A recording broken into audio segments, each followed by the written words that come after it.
अस्सलाम वालेकुम भाई, मेरा नाम तसलीम है। ਮੇਰੇ ਗੁੱਡੇ ਖਰਾਬ ਹੋ ਗਏ ਸੀ ਤੇ ਮੇਰੇ ਵਾਸ਼ ਹੁੰਦੇ ਨੇ। ਤੁਹਾਡੀ ਤਰਫੋਂ ਪਹਿਲੇ ਮੈਨੂੰ 25,000 ਮਿਲਦਾ ਸੀ ਇੱਕ ਤੇ ਹੁਣ 30,000 ਮਿਲਦਾ ਹੈ। ਮੇਰੇ 8 ਵਾਸ਼ ਹੋ ਜਾਣ ਕਰਨਗੇ ਇਹਦੇ 'ਚ। ਤੇ ਪਹਿਲੇ ਮੈਨੂੰ ਬੜੀ ਪਰੇਸ਼ਾਨੀ ਹੁੰਦੀ ਸੀ ਵਾਸ਼ ਕਰਾਉਣ 'ਚ, ਹੁਣ ਮੈਂ ਬਾਸਾਨੀ ਆਪਣੇ ਵਾਸ਼ ਕਰਾ ਲੈਂਦੀ ਹਾਂ। ਤੇ ਤੁਹਾਡੀ ਬਹੁਤ ਬਹੁਤ ਜ਼ਿਆਦਾ ਮਿਹਰਬਾਨੀ ਭਾਈ। ਅੱਲਾਹ ਤਾਲਾ ਤੁਹਾਨੂੰ ਤੰਦਰੁਸਤੀ ਵਾਲੀ ਜ਼ਿੰਦਗੀ ਦੇ, ਸਾਡੇ ਮਾਂ ਬਾਪ ਭੈਣਾਂ ਭਰਾਵਾਂ ਨੂੰ, बीवी बच्चों सब नू खुश रखे, तंदुरुस्ती वाली लंबी जिंदगी दे।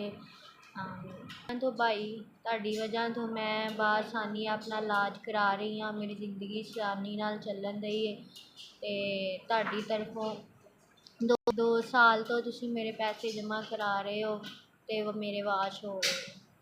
अल्लाह पाक तुहानू सेहत तंदुरुस्ती वाली जिंदगी दे, तुहानू हमेशा खुश रखे।